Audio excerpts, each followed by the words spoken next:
Good evening, everyone. Welcome. Buenas tardes a todos. Bienvenidos. As we give everyone a minute or two to join in, and take a look at the bottom of your screen. You will see a globe icon. We are offering simultaneous Spanish interpretation tonight. So you can go ahead and click on the audio that you would like to hear, whether that is English or Spanish. Mientras esperamos que todos entren y se unen al webinar, al fondo de su pantalla puede ver un icono que parece un globo.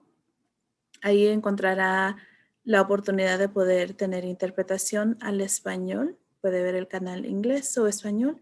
Escoja el audio que le gustaría escuchar.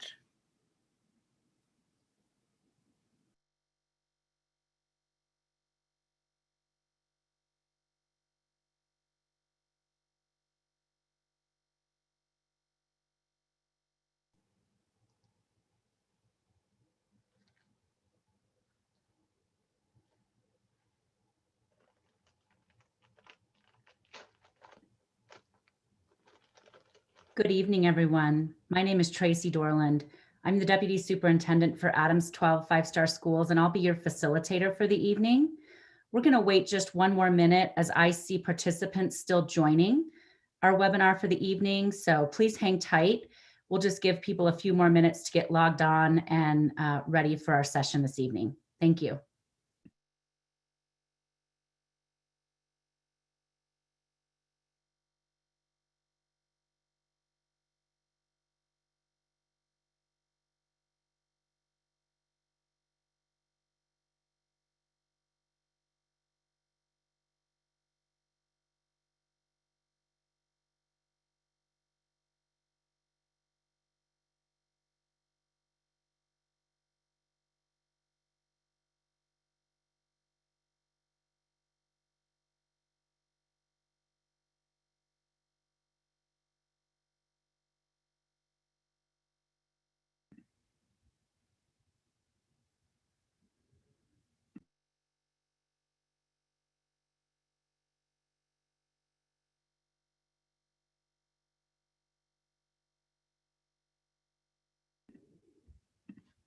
Okay, in the interest of respecting everyone's time and maximizing our time together this evening, we're going to begin. Again, my name is Tracy Dorland. I'm the Deputy Superintendent for Adams 12, and I'm excited to be your facilitator for this evening. We'll begin, Betsy, with the next slide that really just talks about our purpose for tonight. So first of all, thank you for joining us. We're very happy to have you here and excited to share the information that we have this evening and also hear some of your feedback about it. Our purpose tonight is really to build understanding around quarantine guidance that we were operating under from the CDPHE, which is the Colorado Department of Public Health and Environment, and what those guidelines look like in our first semester and what we anticipate they will be and how they might support in-person schooling for second semester. We also want to just share some information about our second semester plans and gather feedback from you all about some proposals that we have for our Board of Education on Wednesday night. Next slide.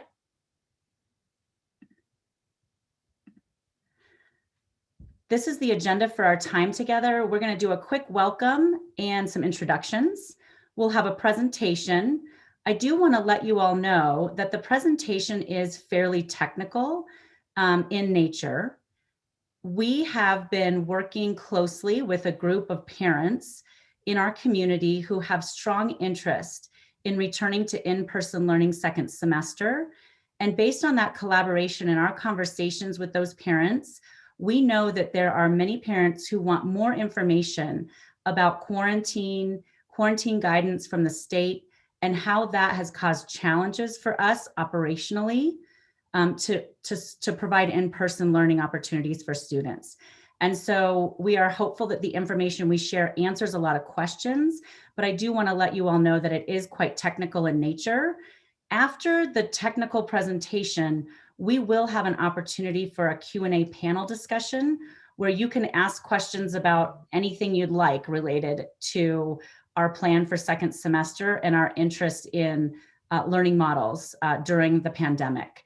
But I do want to let people know that the presentation, while technical, the Q&A will allow for a broader conversation if the group that's here and joining us tonight so wishes. We will have a next semester live survey.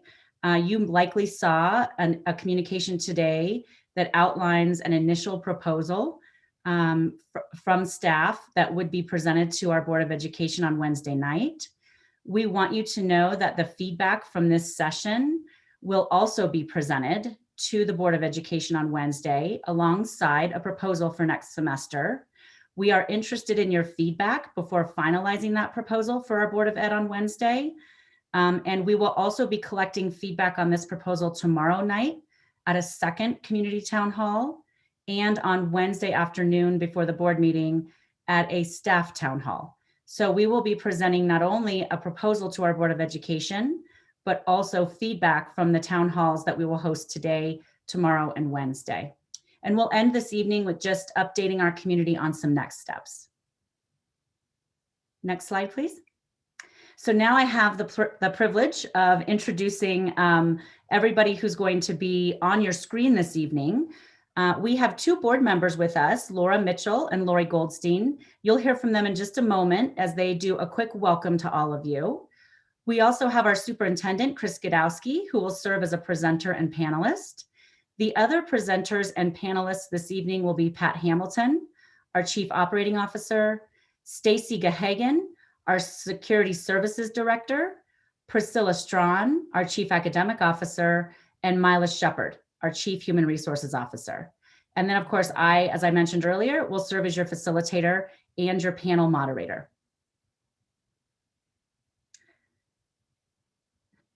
Let's go to the next slide, please, Betsy.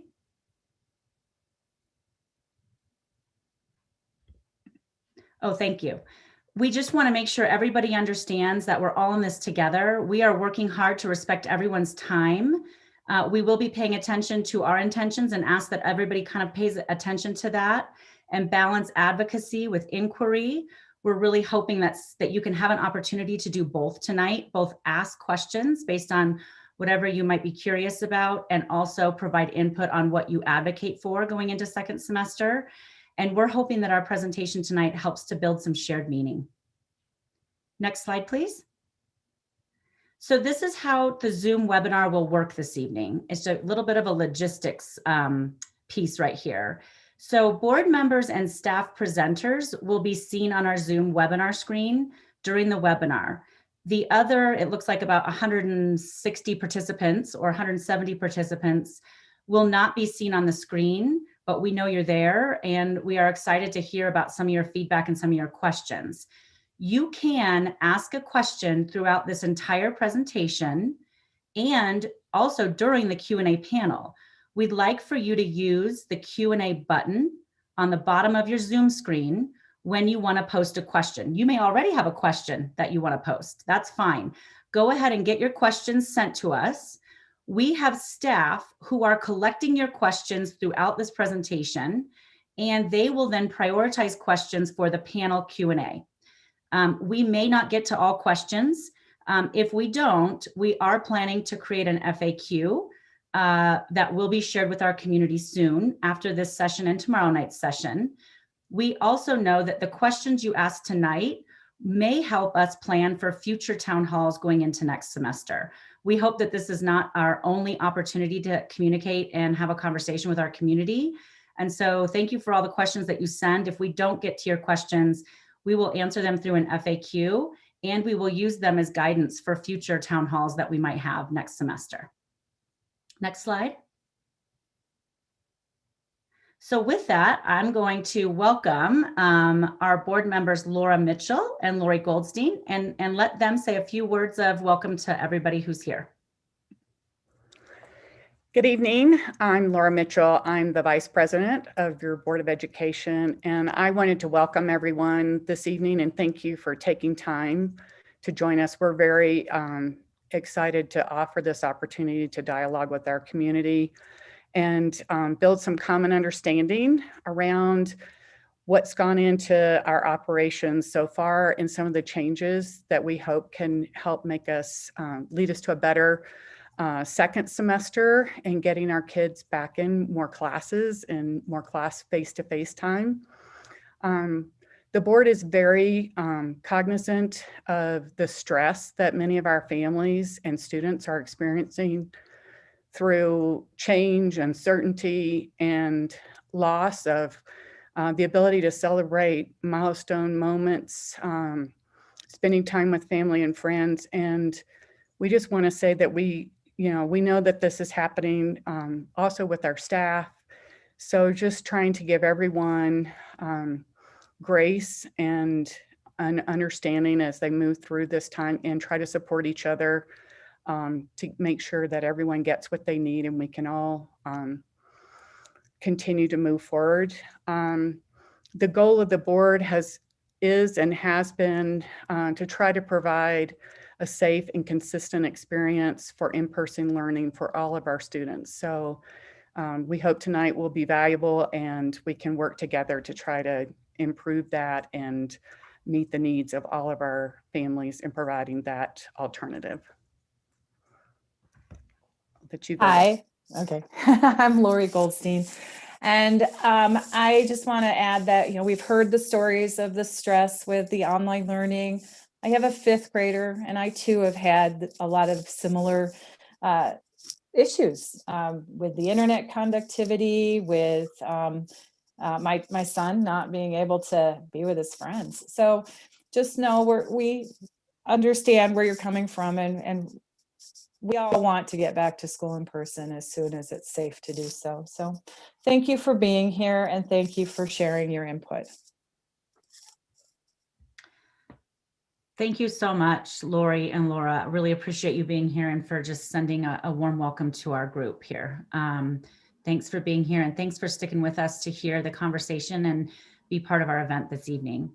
With that, we are now going to move into the section of our evening where we have presenters sharing with you about the state guidance for quarantine process in our schools and outlining for you part of our technical presentation, which is the challenges that we faced in first semester with quarantine guidance and how difficult it made our ability to operate our schools. So Pat Hamilton is going to lead us through this. He's also going to talk about adjustments to those guidelines for second semester and why we believe some of those adjustments will make it better for us to attempt in-person learning in second semester. So thanks very much and welcome to Pat Hamilton, our Chief Operating Officer for Adams 12. Thank you, Tracy, and good evening, everybody. It's my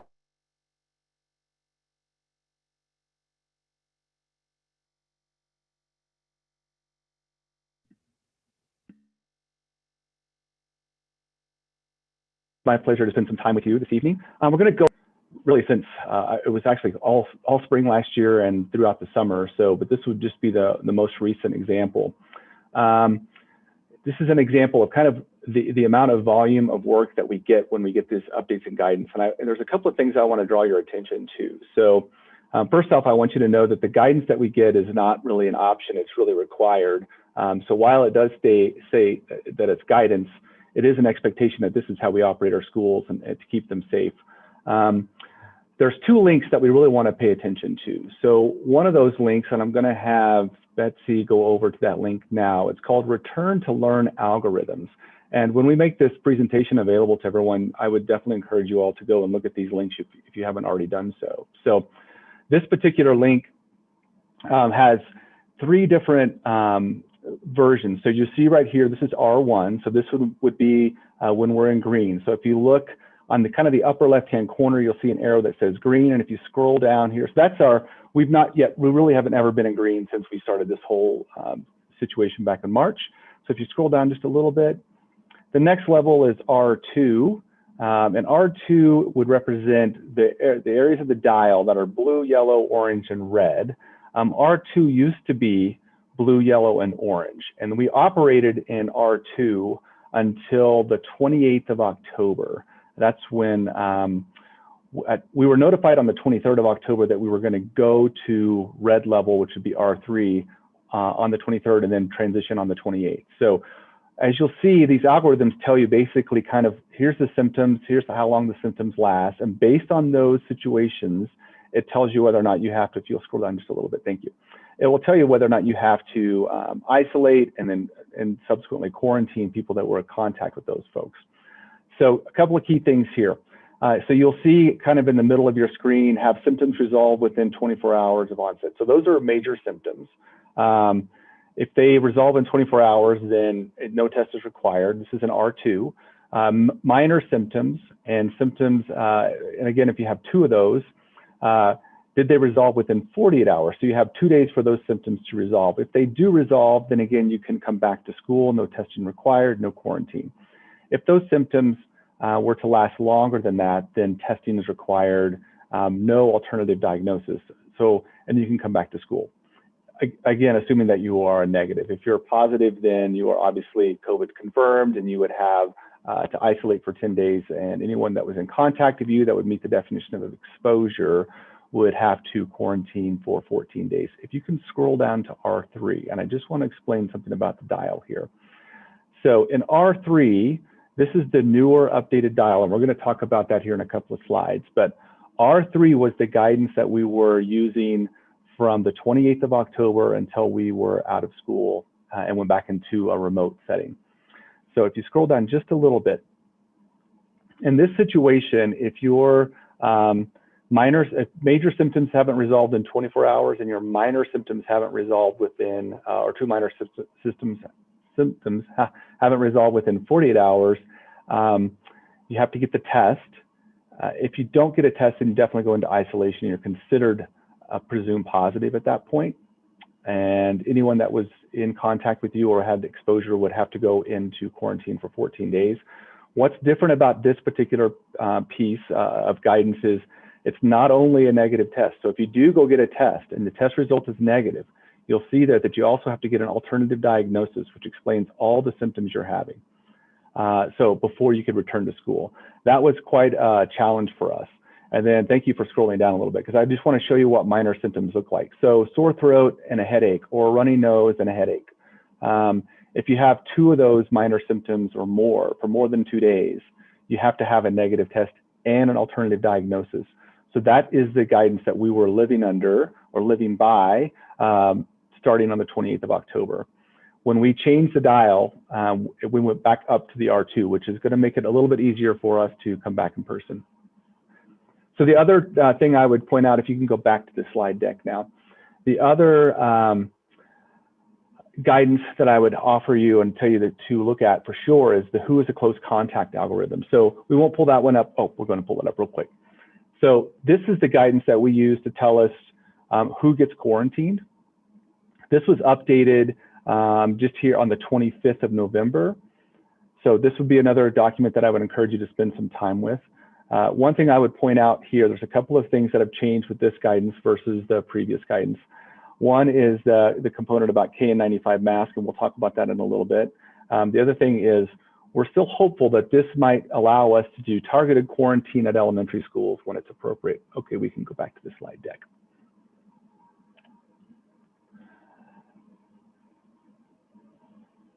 So what that results in, that info that we got on that email that we got from Tri-County, that's 12 links on that email and 24 pages of PDF documents.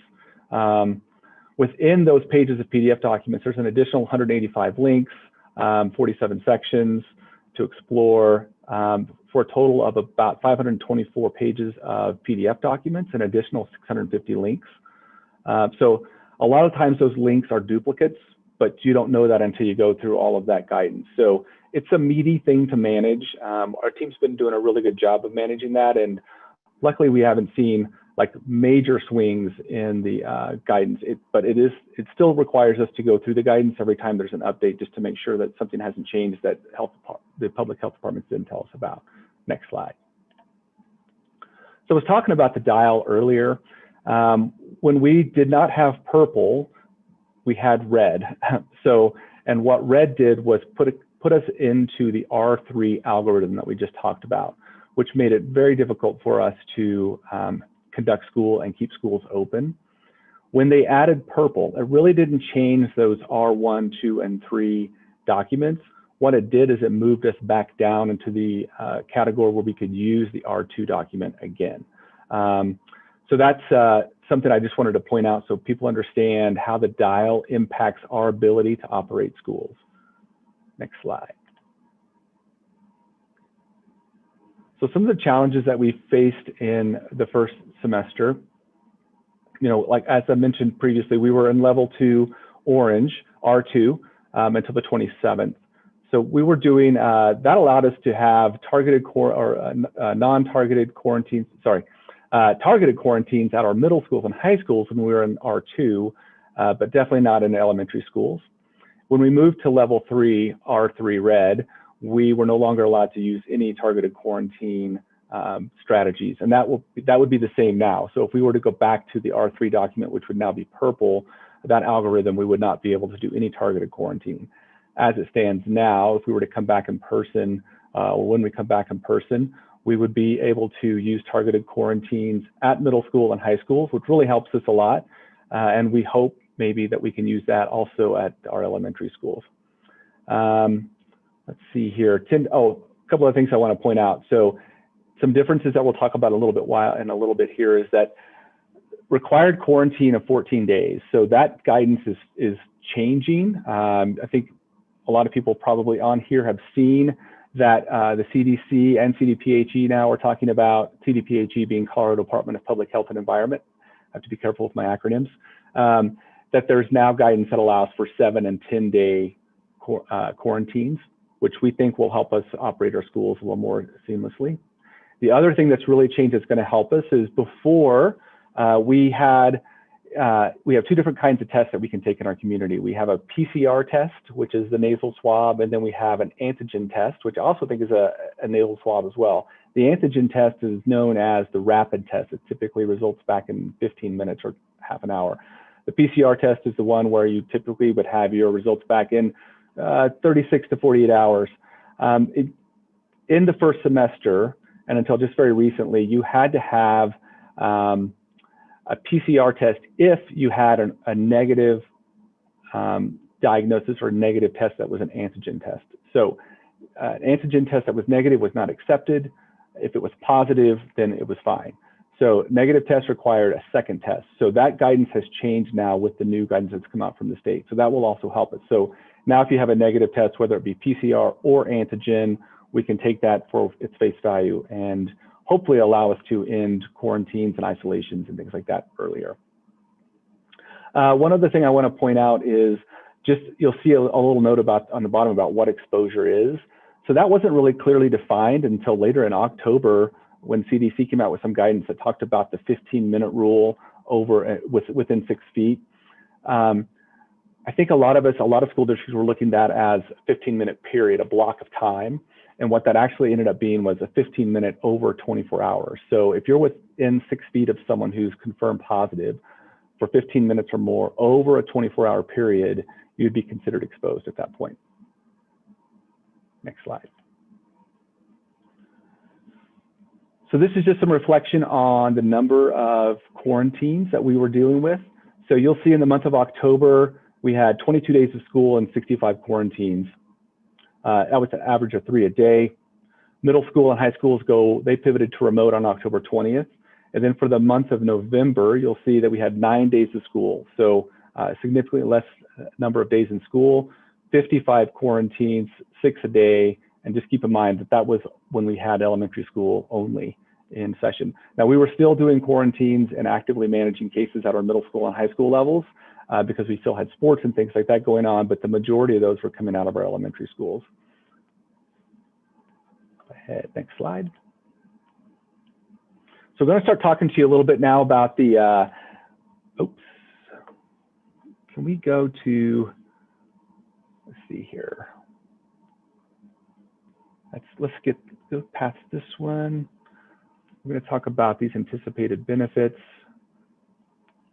Sorry, we're just there we go. That's the slide I was looking for. Thank you. So I want to talk a little bit about the differences in some of the guidance. And I know there's a lot of words on this slide, and I apologize for that. But this is this is kind of the meat. These next two slides are really the meat of what guides us in our decision making. This along with conversations with local public health authorities whenever we have active cases. So I try to give you a table here that shows you some of the differences. The big difference here for return to learn, and that's there's a link in there that you can go look at the newest one when you have time to do that. The biggest difference there is that it's that PCR or antigen test is now accepted as a negative result. So that will help us hopefully end quarantines and end isolations quicker. So that's a pretty significant change. Otherwise, the guidance has stayed pretty much the same for those documents. Again, moving from the dial that topped out at red to the new dial that tops out at purple, that allowed us to go back to the R2 guidance, which is much more user-friendly for us as far as an operating model. Quarantine. So previously we had 14 days and that was it. That was our only option. And there was no way to test out of that quarantine. We did have one or two exceptions early on where we had students that got tested. They had antigen and PCR test and their symptoms resolved within 24 hours. In those cases, there were some exceptions made. We talked to our local public health authorities. They agreed that they believe that the reason the student went out was because of particular symptoms they had. Again, those symptoms resolved and we had 2 negative tests, so we were allowed to end quarantines. So moving forward, the 7, 10, and 14-day quarantines. So this is, there's some rules on how we apply this. So it's not our choice. So a 7-day quarantine in this case would end if you are exposed to someone, and then you wait 5 days after that exposure. And then in that 5 days, you've had no symptoms, and then you go get your test. And then that test would be negative. So it's symptom-free the entire time since you've been exposed to someone, and you have to wait 5 days to go get your negative test. And it can be a PCR or an antigen test, either one of those. That would allow you to end your quarantine at 7 days. If you don't do the test part of that, so you've remained symptom-free and you choose not to get tested, then you could end your quarantine in 10 days. So those are new tools that we have in the toolbox now.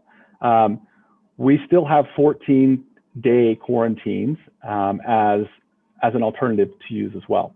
What I will tell you is that our intention would be to try to use those the 7 and 10-day quarantines as frequently as possible.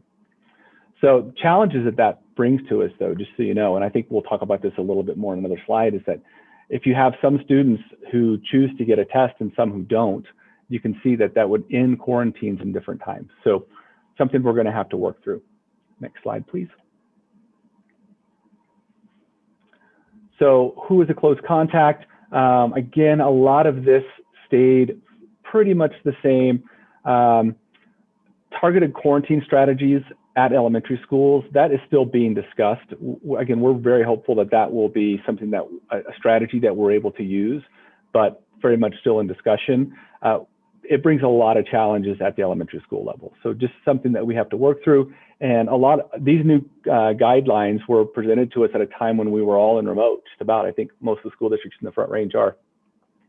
So we haven't really had a chance to practice these, so they're kind of theory.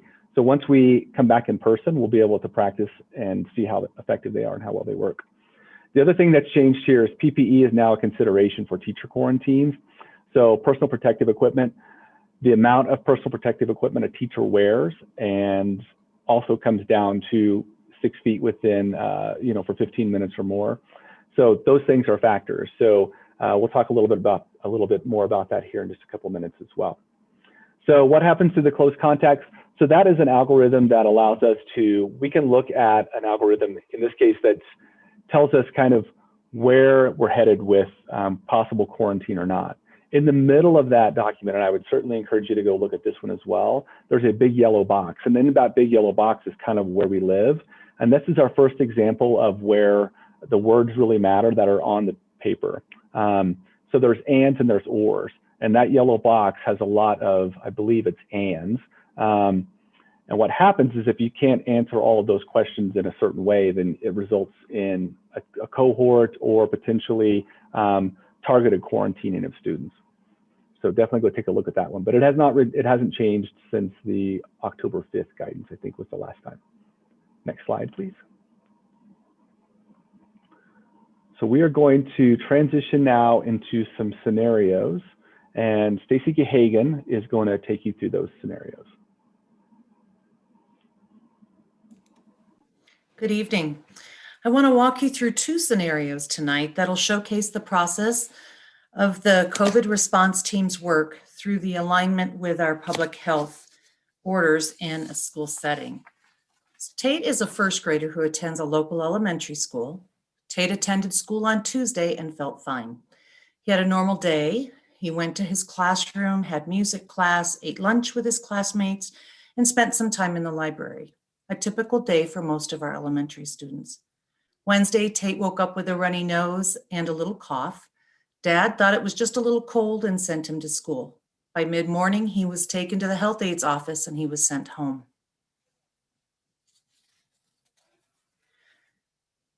Next slide, please. By Thursday, Tate had a low-grade fever. His dad thought he just had the cold, but by Thursday evening, Tate was complaining that he was feeling worse. Tate's dad called him in sick on the attendance line at school and scheduled an appointment with the doctor on Friday.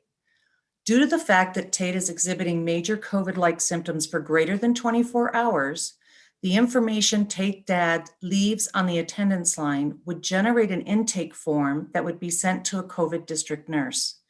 The COVID nurse would reach out to the family to check in on Tate and to provide some public health recommendations. The nurse would ask the family to notify her on how Tate is feeling and if he should get tested for COVID.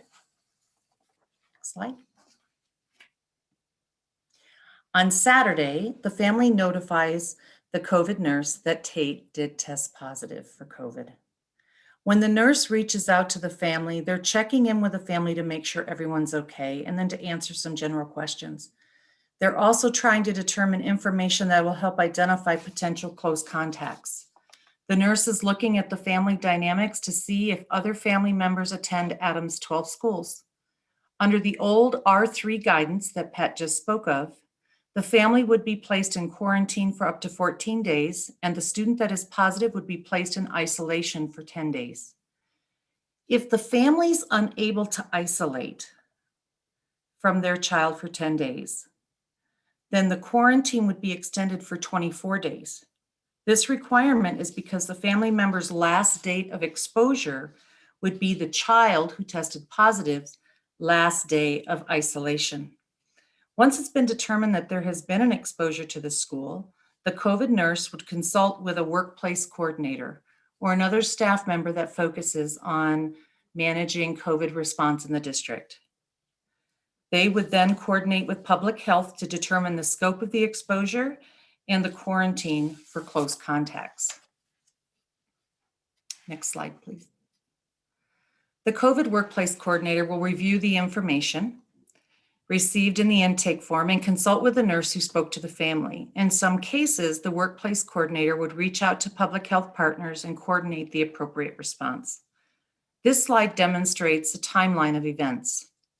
Once we determine that there's been an exposure to the school, we need to look at the dates the symptoms began. In this scenario, Tate started getting sick on Wednesday. Tate would be contagious 48 hours prior to symptoms onset. So we need to look at all close contacts on Monday, Tuesday, and Wednesday. More often than not, we are notified of a positive case within 5 to 7 days after the exposure occurred. This results in staff members and students being at schools for several days after they have been exposed. Next slide. When determining who's in close contact at an elementary school level, we look at the entire classroom. The standard for close contact is being within 6 feet of someone for 15 minutes or greater and is a 15-minute cumulative over 24 hours. With our younger students, this is really difficult to track with all their interactions with other classmates, even with assigned seating. Public health guidance at the elementary level under the old R3 is to quarantine the entire class for this reason. If we're allowed to move to targeted quarantine at our elementary school, then it would permit all of us to have targeted quarantine opportunities. And that would allow us to look at just those students who are sitting within 6 feet of the student who's positive for 15 minutes or greater. Targeted quarantine will require the enforcement of assigned seating in classrooms and cafeteria and closely monitoring interactions at recess. By using this approach, schools will be able to retain more staff and students when a classmate or a staff member becomes ill or tests positive for the virus. So let's review the numbers and kind of go over what it looks like. Under old public health guidance R3, Tate's classroom has 21 students. We have a teacher in the classroom and a para that supports. They would be quarantined. Because Tate attended a music class with his same cohort, they also would just stay in that quarantine realm, but this music teacher would also have to be quarantined. So we are looking at 21 students and 3 staff members needing to be quarantined. However, if we look at what was being proposed under the new public health guidance for targeted quarantine, in Tate's first grade class, we would only be looking at those that were within the 6 feet for 15 minutes or greater. So we would minimize that footprint of those students that would need to be quarantined. However, because under the enhanced contact identification, which is part of the criteria where it states no high-risk activities to include singing, that class would then have to be fully quarantined because they were in what we consider a high-risk activity. If Tate had gone to art instead of music, then only those students that were around him would have had to have been quarantined. But let's say that it was the art teacher who was sick and the art class had a seating chart and the teacher stayed at the front of the classroom, then maybe we would just be targeting the art teacher and the 5 or 6 students that were within 6 feet of her. But then those 5 or 6 students would be home for the during the quarantine period without any live instruction opportunities. So you can see how complicated it can become when we have some students placed in quarantine and some others that are not during a targeted quarantine timeframe. Next slide, please. Other considerations that we look at when we are trying to identify close contacts are our base and our peak programs, which are before and after programs. In this case, if we had Tate who attended, say, base, typically all of those students in the base program would be quarantined and all the staff members would be quarantined. This has led to some of our larger quarantines in our schools at the elementary level. If a student rides a bus, then you're looking at the students that are on the bus, they would all need to be quarantined, in addition to the bus driver and the bus assistant. We also look at extracurricular activities such as sporting events, music events, cheer, POMs, all of those events we look at to see if there was close contact and if they were within that 48-hour period in which they were exposed. So in a situation like this, an entire football team, an entire POMs group would potentially be quarantined. So we look at these as well. Next slide, please. Our second scenario is about Titus. He's an 11th grade student. While in class on Friday morning, he started getting a headache. His headache continued on Saturday and he started having body aches. After the football game, Titus's mom took him to Waterworld to get a COVID test. On Monday, his mom notified the school that her son tested positive. The health clerk completed an intake form and submitted it to the COVID nurse. Next slide, please. When the COVID nurse reached out to the family, they're checking again on the family to make sure everyone's okay, to answer any questions they may have, and to determine who's in close contact. So they're reviewing the intake form and reaching out to the family. They're identifying the dates that the student needs to be placed in isolation. And this is in collaboration with public health and public health guidance. Once that is done and it's been determined that there has been an exposure to the school, she will forward that intake form over to the workplace coordinator to manage the quarantine.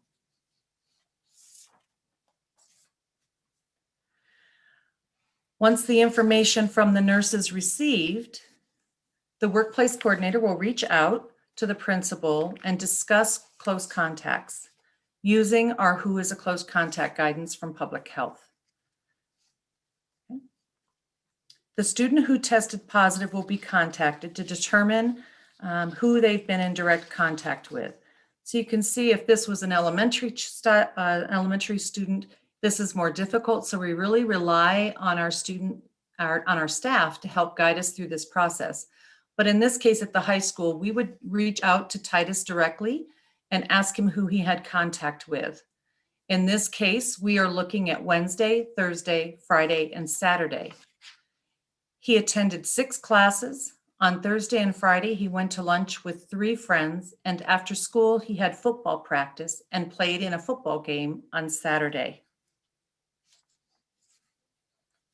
Next activity. Again, we look at the time frame of events starting on the day symptoms began, which is Friday. So we go back to an exposure date of Wednesday, Thursday, Friday, and Saturday in this case, because he was still interacting while he was symptomatic. But because Titus attended all these classes in football, you would see that the numbers are going to be quite significant. So let's review the numbers. Oh, we lost a slide. Okay, he attended 6 classes. Because we're in a hybrid right now, 15 students per class, that's about 90 students quarantined. 6 classroom teachers and 1 para, so 7 staff members. Thursday and Friday, he went to lunch with 3 friends. They would all be quarantined. After school on Friday, he went to football practice and played in the football game on Saturday. So the entire football team and the 5 coaches would all be quarantined because the football is deemed in that enhanced contact identification where vigorous exertion would disqualify them from targeted quarantine. So here we're looking at 138 students and 12 staff members. Under the new public health guidance, only the staff and students who are within 6 feet of Titus for 15 minutes or greater would be quarantined. So in this case, you're looking at anywhere from 2 to 3 students per class. If teachers had the proper PPE, stayed in the front of the classroom and minimized contact with the student, those would be greatly reduced. The 3 friends would still have to be quarantined and the football team would have to be quarantined, but you can see the numbers drop tremendously. I hope by going through these typical scenarios was beneficial in helping you understand the dynamics around contact tracing and how our public health guidance drives our decision. Understand, please, that there are many, many variables. There's no one case that's identical to another. We have to look at a lot of different unique situations when we're working through this. And when we encounter those, it's really important that we engage our public health partners and moving forward in determining what's the safest and most appropriate way to identify those close contacts and then to do the quarantines. Thank you for spending time with me. Thank you, Stacy. So Betsy, thanks. This is the next slide. Appreciate you advancing these and driving for us this evening. So the next piece we want to talk through is less about quarantine guidelines and the challenges associated with quarantines in terms of operating our schools.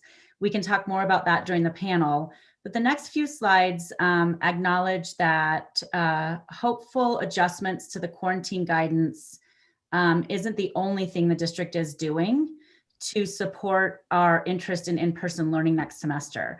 You can see here on these bullets what we're trying to do in addition to following adjusted quarantine guidance. And I have a few presenters here who've been working on additional strategies to support second semester in-person learning.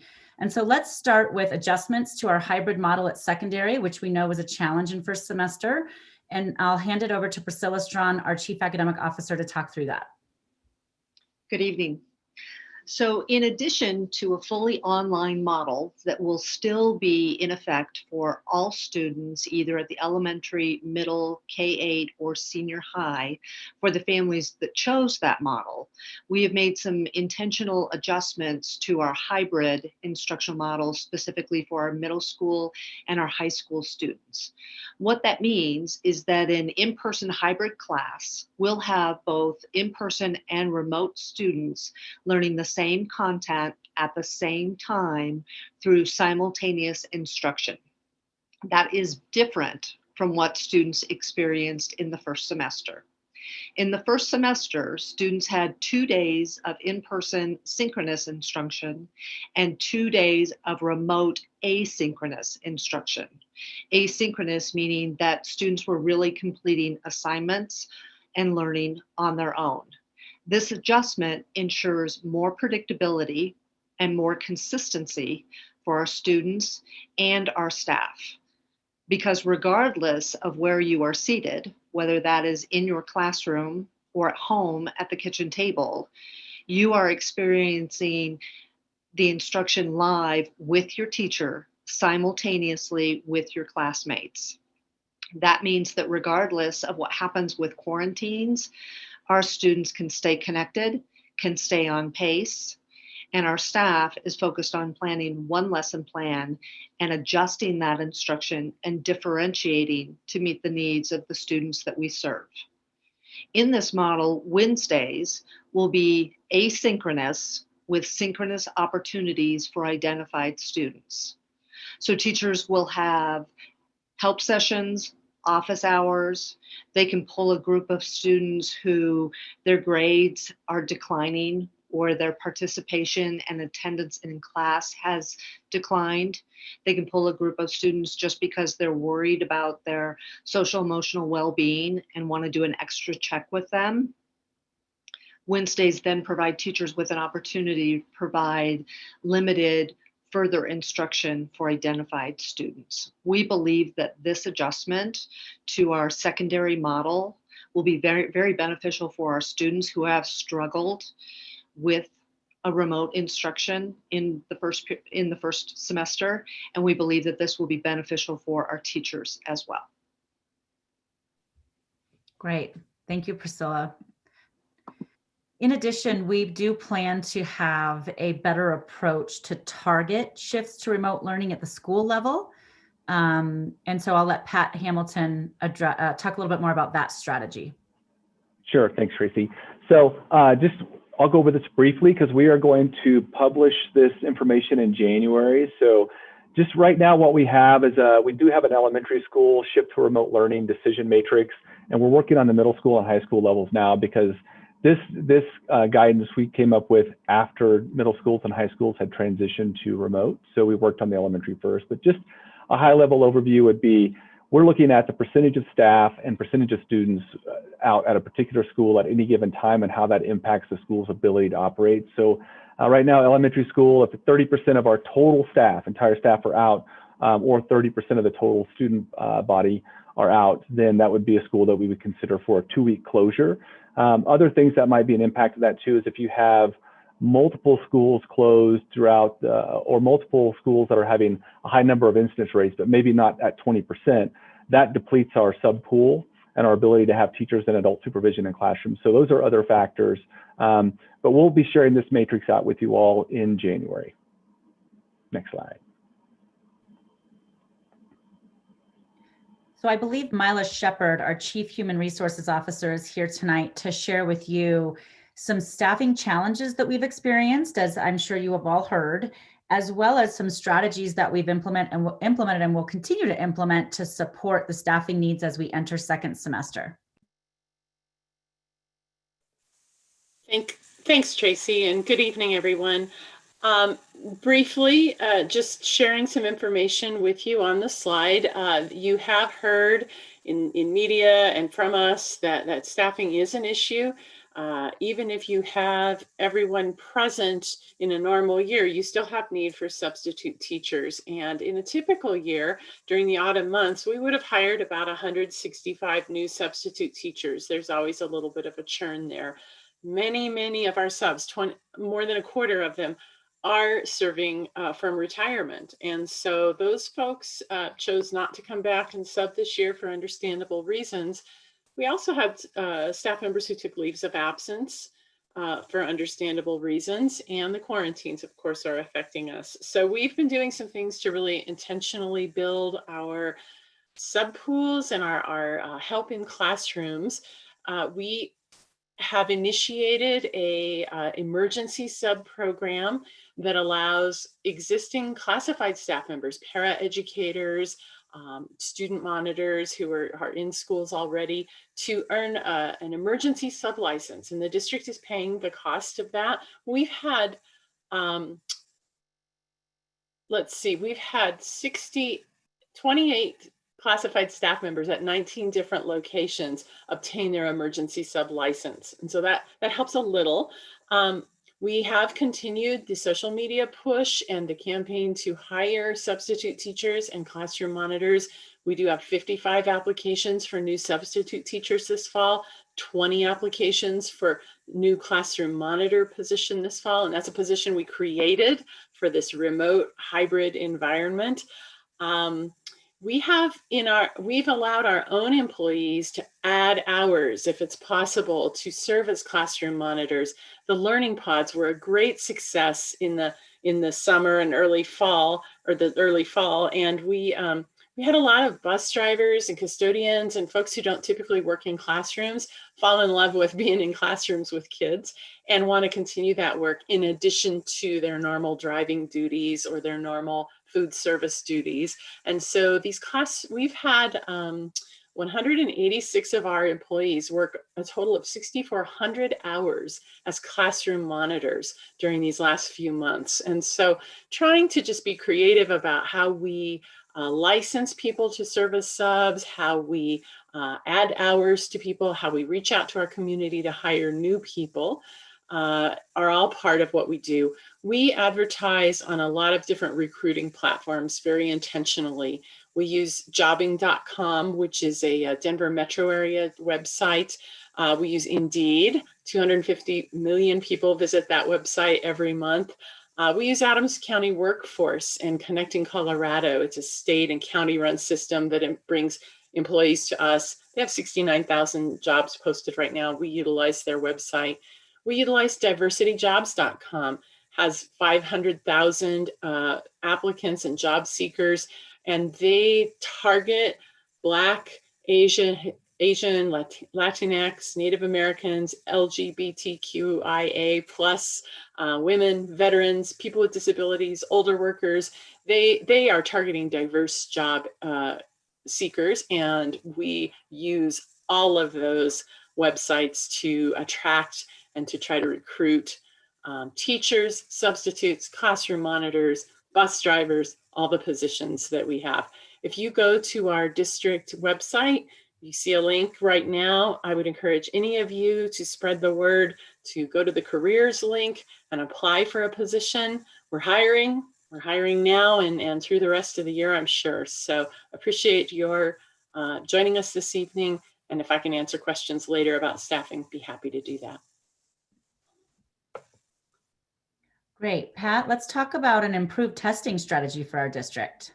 Sure. So this is something that we're hopeful as well that will help us with supporting our second semester of learning. So we're currently in a partnership with COVID Check Colorado. So for a while now, staff members have been able to go to Mountain Range High School and get a COVID test and usually get those results back within 30 hours, about 30 hours. And then back in November, that transitioned into a testing site for the state as well. So now we're able to offer testing for students, family members, and our staff. So we are hoping to expand those opportunities. So one of the things that'll be key with that will be the saliva-based testing, the newer versions of saliva-based testing that's coming out. So when that becomes available, we're hoping to be able to do more types of testing at our schools at the school level. Next slide, please. Another shift that's going to help us as well is just the PPE guidance that's coming out. So again, personal protective equipment. We do get a lot of questions around how much supply do we have. So a lot of the guidance now is talking about KN95 mask being worn in combination with a face shield. So our strategy since we started this and started in-person learning was to have a 2-week supply of all the PPE equipment at every school, and then a 4-week supply of that same equipment in our warehouse.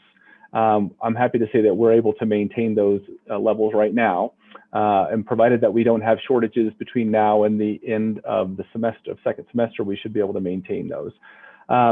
The challenges with this approach of wearing a KN95 mask along with the face shield, though, is going to be for the teachers and for the folks wearing them. So if you've not worn a KN95 mask, definitely not very comfortable, harder to breathe, definitely harder to project your voice.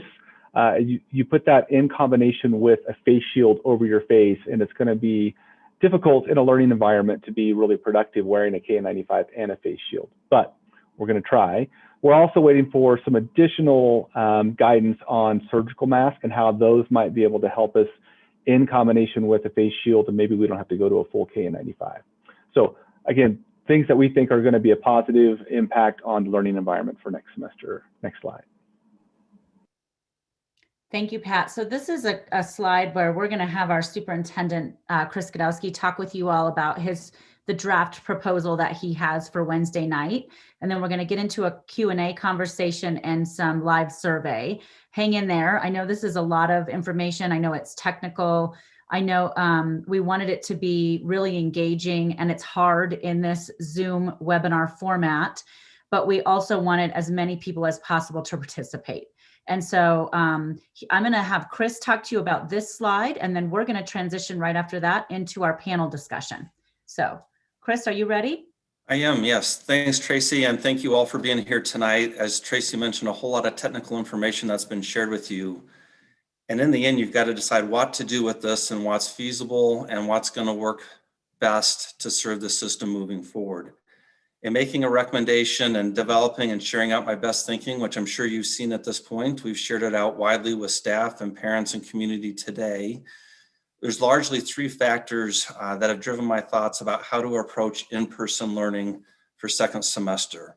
And as a quick aside, but a place of just emphasis, I know from a couple of meetings I've been in today that there's been some concern that there won't be remote learning opportunities for students and families who desire that second semester. Here to reassure you that our remote model will continue very much in place for second semester. We have more than 30% of our students who are engaged in that way of learning right now. We've given folks opportunity to make some changes for second semester, and we had about 5% of our high school students, a much smaller percentage at middle and elementary, who had interest in making change.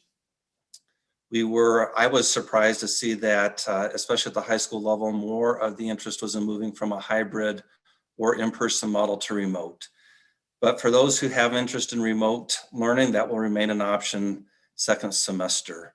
So really our focus has been, how do we go about this in-person learning experience for those who desire it in second semester? And there's really been 3 main factors that have driven my thinking about how to approach that and when.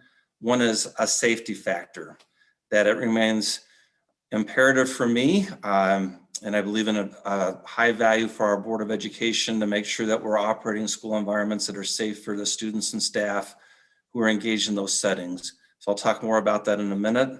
A second really important factor, and it's really a lot of focus on what you've heard here through tonight, relates to operational feasibility. How do things like quarantines and case rates impact our ability to provide a feasible, sustained operation for students that will support in-person learning on an ongoing basis?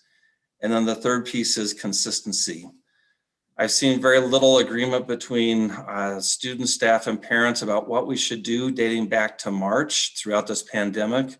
But the one place of strong alignment that I see, especially in the present, is an interest in having consistency. Students in particular have said, we don't want to move between one model and another and back and forth. And we'd like to be in a spot that once we're in person, we stay in person. And so that safety, the operational feasibility, and consistency guideposts have really been what's directed my thinking. On the safety piece, I've been involved in advocating for changes in these quarantine rules with the governor and with the state public CDPHE group and with public health directors for a couple of months now. And it's important for me to emphasize that in making changes to quarantine standards and using targeted quarantine, even when we have pretty high case rate incidents, which we have now, we will likely have even January and going forward. We go down that path not at the risk of sacrificing the safety of our staff and students who are involved in that work. The same is true in terms of quarantine duration and using things like 7 to 10 day quarantines in place of 14-day quarantines. And so the why behind some of those changes really hasn't been a part of tonight's discussion, but I can give you the takeaways that I've heard from Dr. Douglas from Tri-County Public Health and has been reemphasized in the CDPHE guidance, which is if you have a 7-day quarantine period and you're bringing people back after a negative PCR test, or perhaps a more expanded group of tests like antigen test, what public health indicates is that the risk of someone coming back after a negative PCR test and spreading the virus to someone else is about a 4% risk. After 10 days, with or without a test, the risk of someone in quarantine coming to school, having COVID, transmitting it to someone is about a 0.3% to 1.1% risk.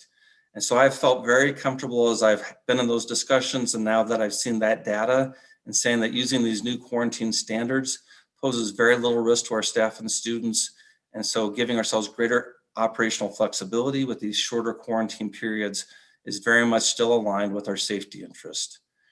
In terms of consistency, it's important that we wait for a time that even with relaxed quarantine standards that are not as onerous as they once were in that late October through mid-November timeframe, that we're able to sustain in person and not be quickly swinging back to remote. And right now, we're all doing our best guessing about when quarantine or when case rate incidents may be in that around 500 or so case rate incidence level. Right now, and for the last 30 days, we've been above 1,100 cases per 100,000 population in Adams County for more than 30 days now. Fortunately, we've not seen a huge spike. We've not seen a spike at all following Thanksgiving. I'm grateful for that because it was making January look even less likely as an in-person learning opportunity when folks are forecasting a big surge post-Thanksgiving. We've not seen it, and we're frankly a good ways off of our surge point. Our highest level in Adams County was about 1,460 cases per 100,000, and we're down to about 1,100 cases per 100,000 now. That's helpful, but we still have a long ways to go to get around 500 cases per 100,000.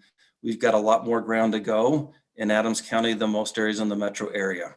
Between Boulder, all of our neighboring counties like Denver, Jeffco, Douglas County, Arapahoe County, most of the rest of them are anywhere from 575 to about 895 right now. At 1,100, we're quite a bit higher. That's been true all the way through. It's part of the reason why we were sooner to go to remote learning in November than some other districts. Case incidence translates into more quarantines, and especially when those quarantines take out more staff, it makes operations unfeasible. And so my task has been to try to predict as best I can when we might be at a place of around 500 cases per 100,000. We know not only did we have immense challenges around that level in the fall, the same is true of the other 5 largest districts in the metro area. And so we've been in constant communication with them, looking at their data, their quarantine experience, and it's around that 500 case rate level where we feel like we start to have entire schools having to go out for 2 weeks because of widespread quarantine activity. And so this proposal that you see before you tries to balance those 3 interests as best we can predict 30 or so days ahead of us. We'd like to begin the second semester with 3 days of professional development training, especially at the secondary level as we transition to the simultaneous instruction approach that Priscilla Strawn described. Our staff members need time to learn how to use the technology, time to practice it with our students to make sure that it works, time to do some planning so that they can implement it well, and to really get everyone set up, not only at the secondary level, but at the elementary level too, where there's a lot of interest in better supporting student learning needs second semester. Our staff have indicated more time is imperative for them to do the task and to bring more students forward and to be supported the way that we want to. And so starting Monday, Tuesday, Wednesday, that first week in January with more training is an important interest from our staff. We'd like to then transition into remote learning for all of our students on Thursday, January 7th. On January 11th, to start to bring some of our special needs populations in person for small group instruction. We believe that for those students, lots of transitions are not helpful. And number two, that group of students in particular has struggled the most to make progress in a remote setting. And so we'd like to bring them back in person starting January 11th. We'd also like to use that opportunity to do some access testing to see where our second language learners are in their English language acquisition. And a number of the students who are in that space are remote learners, being able to bring them in person to schools where we don't have all the other students and staff present will allow us to do that testing to see how those students are progressing and to do it in a much safer way than if all the rest of the school is in person at the same time. And then my best thinking in this recommendation is to bring the entire system back on January 25th. It's my best hope that we'll be at or around 500 cases per 100,000 at that time, or seeing information that indicates that we're trending to that level and that we can move forward with confidence that if we start in person, we can stay in person, with the obvious exception that we're going to have a lot of quarantines that still happen. We will still have people within our community who test positive for COVID, and we'll have to go through these quarantine procedures that you've heard quite a bit about tonight. My best hope is that this time frame allows us to get back in the saddle for those who want in person, to do it consistently, to do it safely, and to be able to ride forward throughout the entire rest of the school year with this model in place. So that's my best thinking that I've shared with a whole lot of folks today, and will be interesting to hear your feedback and to answer your questions here as we go forward. Okay, great. Thank you, Chris. So we're going to shift now into our panel discussion. I have some questions queued up here that people have been submitting. Again, our panelists are Chris Godowski, our superintendent, Pat Hamilton, chief operating officer, Stacy Gahagan, who's head of our security services, Priscilla, our chief academic officer, and Mila, who heads up our HR department. And so you can keep asking questions as we go through this, but many questions have already come in. The first that I would ask is a question about, you know, and some of these are duplicates. So I'll just say, if these are state guidelines and private schools around us are in person, why can't we be? And so why is there a difference between public schools in the district and the private schools in our community? And I don't know if Pat or Chris wants to begin with that one, but probably one of you makes most sense. I can start just by explaining, because I can see the questions. So thank you all for submitting your questions. That's right. So the guidelines that we went over, the R1, R2, R3, who is a close contact, those types of guidelines, those are not optional. That's guidance that's for childcare centers, schools, private and public. So it's not an option for us to follow those. And if we don't follow those, then we would get in trouble with our public health authorities. So I can start by talking about that part, and then I'll turn it over to Chris as to the why. So on that piece, what I would indicate is the main private school that I'm aware of that's still opening is Holy Family. And it feels like, from what I understand, I'm talking to parents who have students there, that they have been able to operate in person up until just like the last week or so of the semester. There's likely just different things going on with students and staff in that community than what we have here. I would assume that either staff and students in those settings are interacting less frequently with those who may have the virus, and so they're having fewer positive cases, that there may be more parents in those settings who are working at home and are getting exposed to the virus less frequently than what we're seeing in our population. But I know both in terms of district administered schools and our charter schools in Adams 12 that have different administrative teams, they have different boards of directors that make different decisions about operations. Our charter schools have seen similar challenges in terms of the number of positive cases and quarantine implications. One of our charter schools was able to have one day of in-person schooling at the high school level the entire semester. And there's really no difference between those schools that serve high poverty communities and more affluent communities. Our charter schools have had the very same experience as us, that they've seen high case rate incidents, lots of positive cases that prompt quarantine, and operational infeasibility. So short of people behaving differently at our private schools and not being in situations as often that expose them to the virus, or short of private schools just choosing not to follow the public health requirements, which is not an option that we will endorse here, or short of them having different models.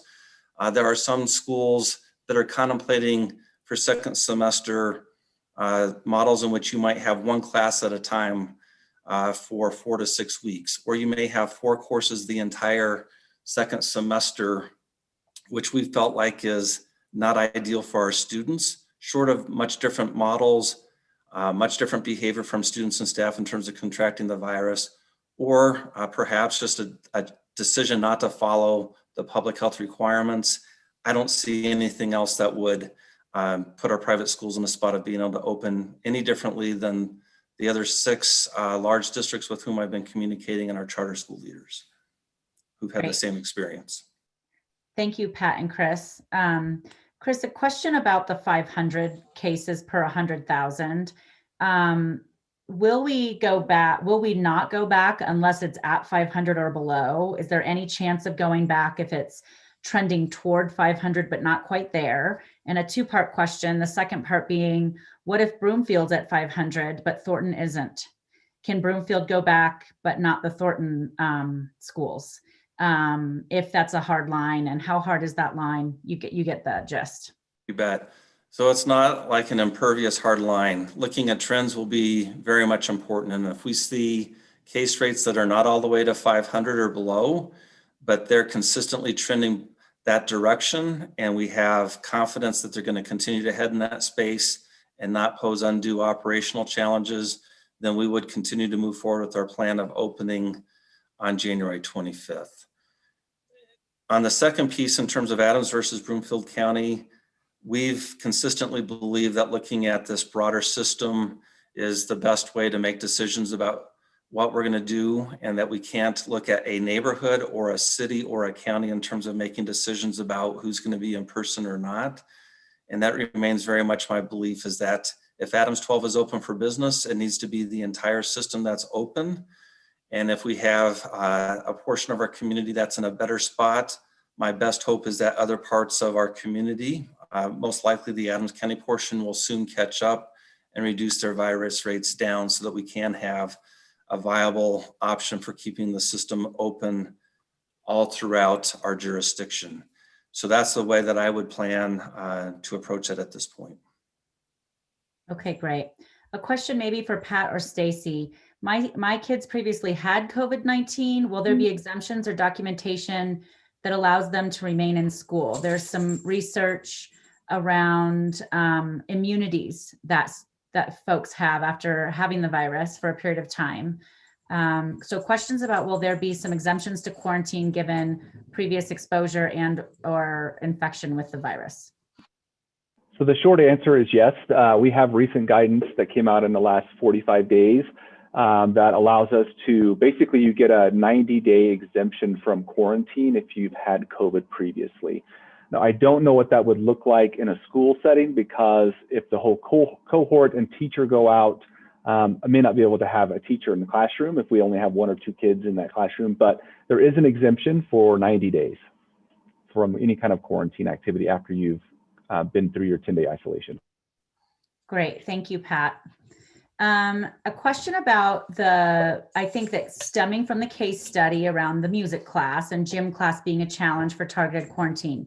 And this might be best for Priscilla. If music and gym is a high-risk activity, then why not cancel those classes to reduce the quarantine requirements? That's a great question, and it's one that we've grappled with, and it's one that our specials and elective teachers have grappled with. We believe in the importance of educating the whole student, and we believe that as a student progresses, that many of them really develop a passion in some of these areas, and that by canceling those and not providing that opportunity, it disenfranchises some of our students, and it minimizes their opportunity for what we believe during their K-12 experience is really important, which is exploring different curriculums, exploring different experiences, so that as they graduate from Adams 12 and move toward their post-secondary education, they have some clarity in who they are as a young woman or a young man, and what is the path that they want to choose for themselves. Great, thank you, Priscilla. And while we have you on the screen and unmuted, let's just keep going. Will simultaneous learning be available to remote-only learners as well as just hybrid learners? If not, is there a reason why remote-only learners would not have that opportunity in schools where teachers are teaching hybrid and remote, like in our K-8 schools or just any secondary school?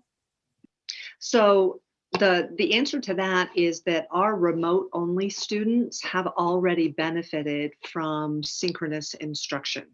In the first semester, our remote only students at the secondary level had 4 days of synchronous instruction, and Wednesdays were their asynchronous model. Whereas our hybrid or in-person students at the secondary level had 2 days of synchronous instruction, 2 days of remote asynchronous instruction, and then we utilized Wednesdays as another synchronous opportunity. This levels the playing field and ensures that all students at the secondary level, regardless of the instructional pathway that they have chosen, can benefit from simultaneous synchronous instruction. Great, thank you. This next question, I think, should begin with Chris, and it's a little bit of the opposite sort of reaction or question than what you've already addressed. You've talked about why begin on January 25th. This question is, why is that a good idea? So the challenges that the district are experiencing with COVID haven't changed. The numbers are going up. We won't have a vaccine. We will still have to quarantine. We will still have people in buildings that are possibly asymptomatic. The challenges are the same.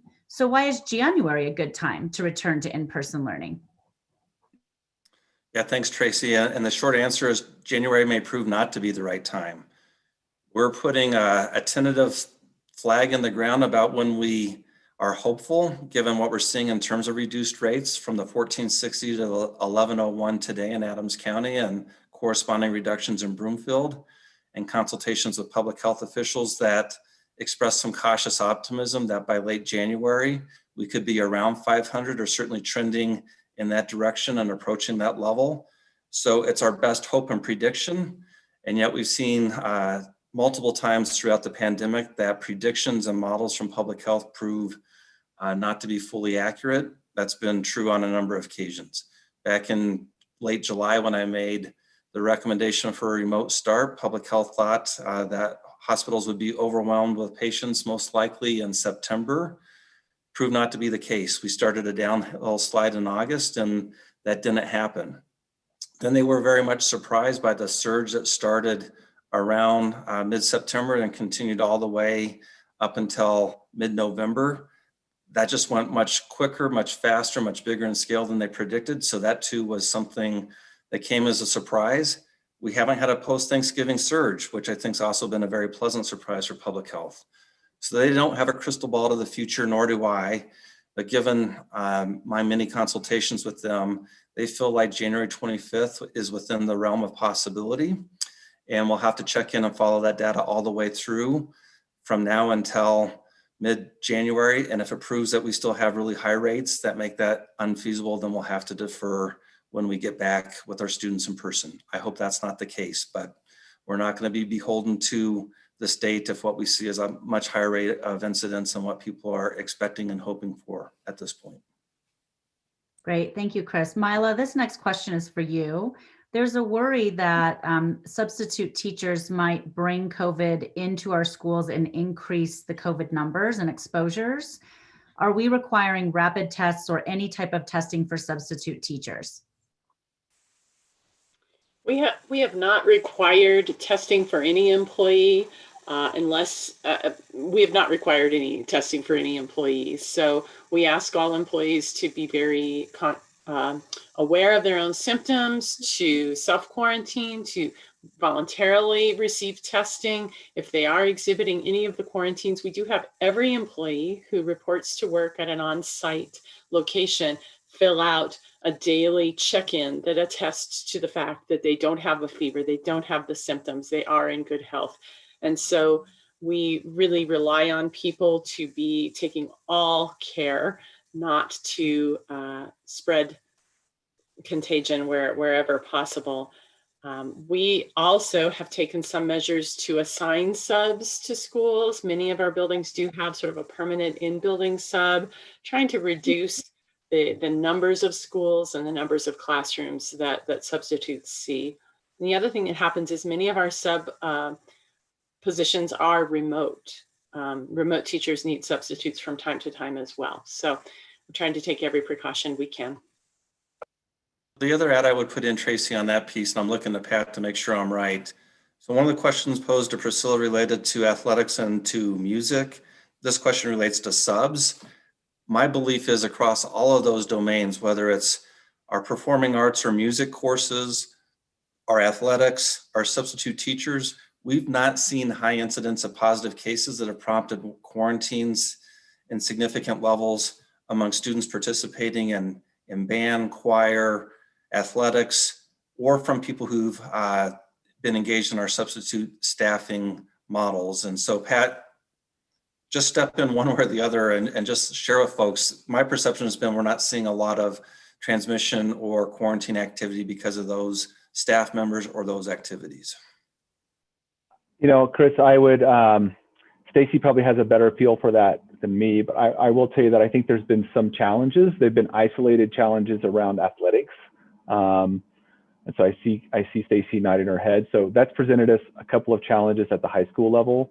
But other than that, at like music and choir, those have been fairly, you know, benign to us, really, even though they're identified as high-risk activities, band, music, those types of things. So football was a little rough here and there during the fall. Great, thanks, Pat. I'm going to ask two more questions. Then we're going to move into our live survey. We might be going a little bit over 7 o'clock, but I just want to honor a couple of these questions that I think we can answer fairly quickly. The first one is, Chris, a couple of questions about how will you offer supervision for students for families who cannot work from home? And in the same vein, some questions about why not learning pods? They were successful. We liked them. Can you bring them back? Why are you not doing them now? So let's answer that one first, and then the next one's for Priscilla. Pat, so in the space of learning pods, the why not behind that piece, one is this interest in consistency. If we're really able to get up and running system-wide on January 25th, we'd have at most probably 11 days of instruction prior to, and a lot of the feedback we've heard from most who had interest in those kinds of supports in the past is we don't want our kids to go through all those transitions, and that will be difficult. A second piece is worry about high levels of quarantines in this early January timeframe when we expect that case rates will be well above 500. And in our learning pods, what we started to see is as case rate incidents went up, we were having lots of quarantines and disruption there. So the cost benefit when you're having to push kids out on 7 to 10 to 14-day quarantines frequently, which is what we would expect would happen at the case rates of high levels in early January, we feel like the utility goes down there as well. We do have some hope that we might be able to provide some before and after school kinds of base services during the school day for small numbers of students starting January 11th. We'll know more about that by the end of the week. And so we may be able, in that space, we hope, provide some childcare supervision supports. And yet we still worry about that piece too, to be candid. It's all going to turn on where is our case rate incidence and how much quarantine activity do we expect to have. But we're mindful about the challenges that a January 25th date poses in terms of childcare support and supervision. And our best hope is that we'll see significant improvements in these rates so that we can be back in the saddle and take care of that starting on the 25th for everyone at the elementary level. Great. Thank you, Chris.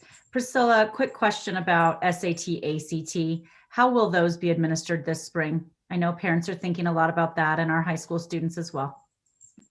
Right now, we will continue to work with the state. They have currently decided that the SAT will still be administered.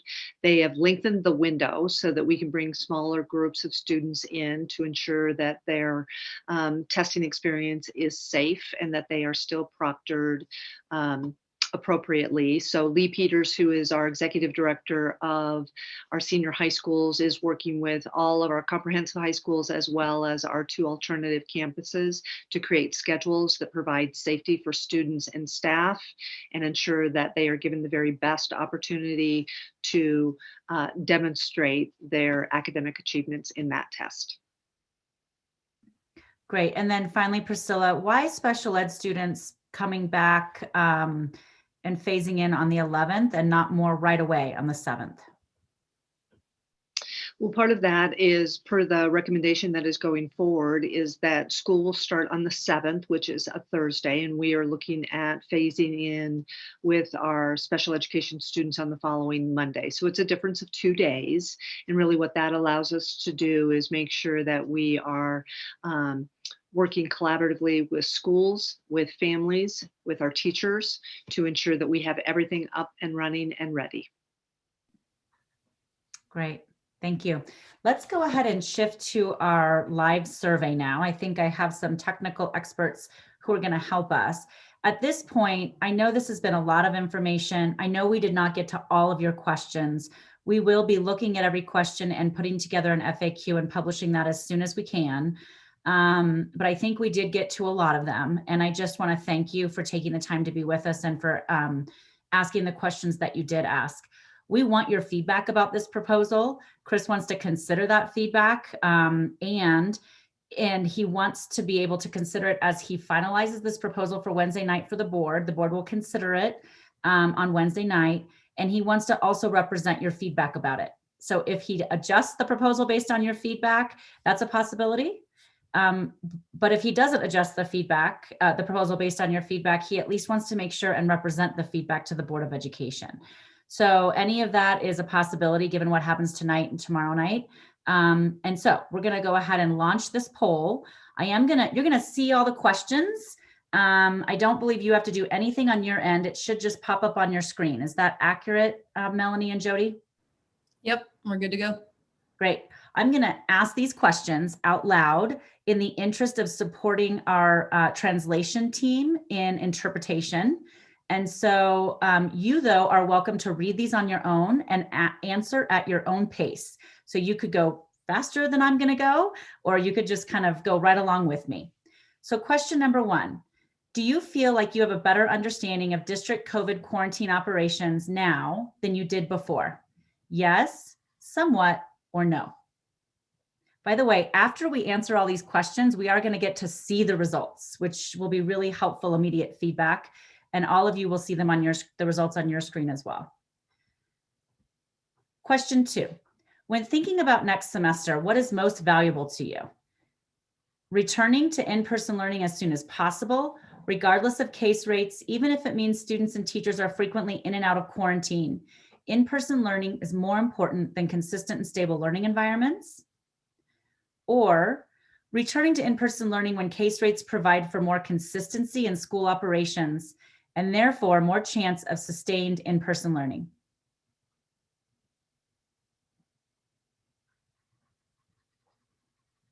Question 3.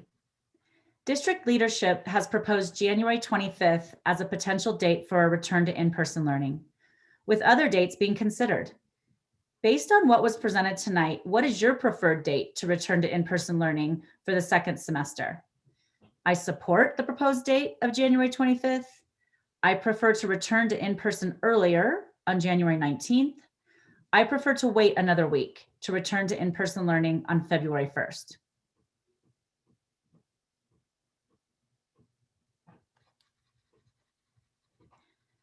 Question 4.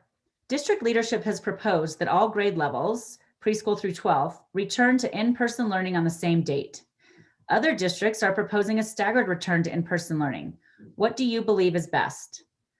All schools, preschool through 12th, return to in-person learning on the same date. Return elementary students, preschool through 5th, first, then secondary students, 6th through 12th, 1 week later. Return elementary school students first, then secondary students 2 weeks later.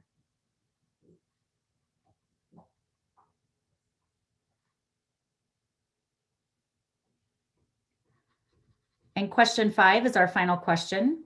Given the impact to student learning this year, the district will begin planning for additional opportunities to address student learning loss and gaps.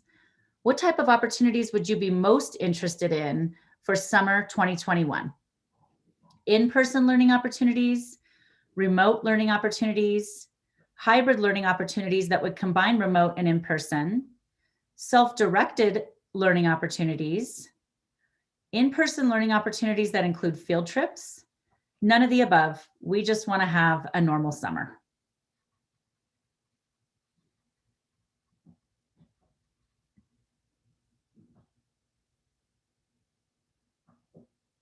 Okay.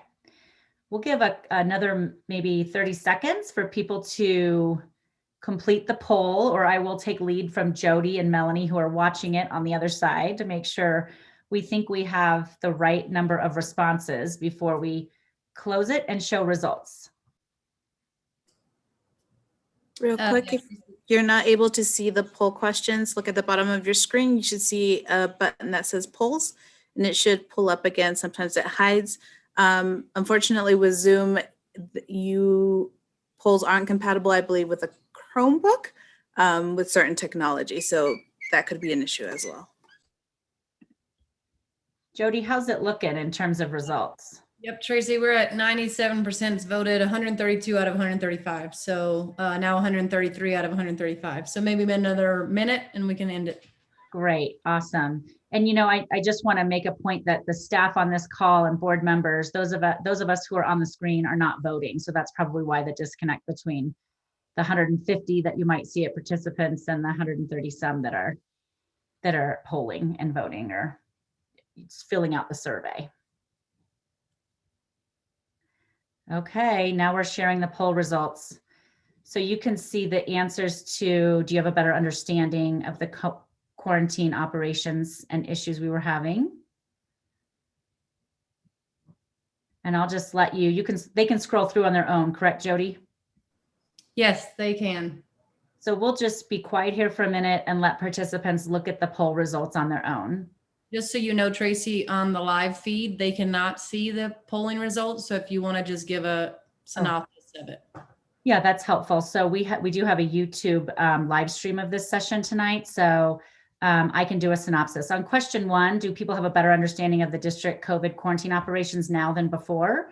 71% said yes, 24% somewhat, and 4% no. Number 2, when thinking about next semester, what's most valuable to you? Returning to in-person learning as soon as possible, regardless of case rates, even if it means more quarantines. In-person learning is most important and more important than consistent and stable environments. 42% selected that answer. 58% selected return to in-person learning when case rates provide for more consistency in school operations. Question number 3, we've proposed January 25th as a potential date, but other dates were considered. Based on what was presented tonight, what do you believe is the best date for us to target for return to in-person learning for second semester? 31% support the proposed date of January 25th. 44% prefer to return in person earlier on January 19th. And 24% would prefer to wait another week and return on February 1st. Question 4, district leadership has proposed that all grade levels return in person on the same date. Other districts are thinking about staggering return to in-person. What do you believe is best? All schools return to in-person on the same date, 59%. 29% would prefer that elementary students return 1 week before secondary, and 13% prefer that elementary school students return first and secondary 2 weeks later. And question 5, it has to do with your interest in additional learning opportunities this summer. 26% would appreciate some in-person learning opportunities. 5% want remote learning opportunities. 16% would be interested in hybrid. 6% would be interested in self-directed learning opportunities for their students. 21% would like in-person learning opportunities with field trips. And 27% want none of the above, and they want to just have a normal summer. So those are our results, and read out loud for those of you who are live streaming this on YouTube and not participating in the Zoom session itself. So again, I would just reiterate that we really appreciate your time this evening.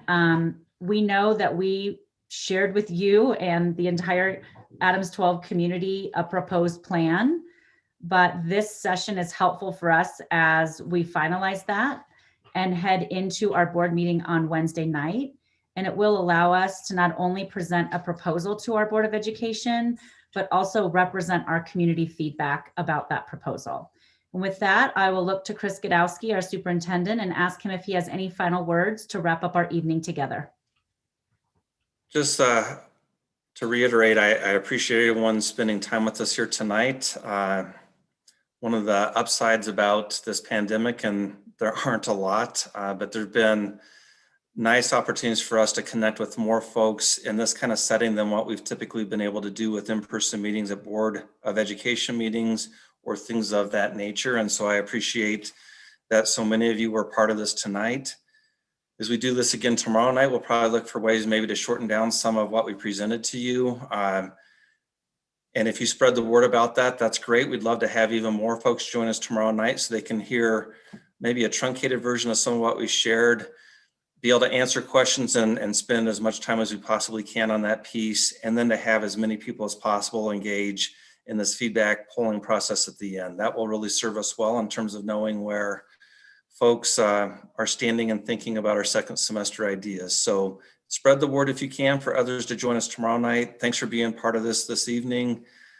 Wish you all well as you finish through first semester in the days ahead with your child. Wish your family a tremendous and restful, meaningful holiday break, and we'll look forward to making the best decisions we possibly can Wednesday night to get us back to productive learning and safe learning in second semester.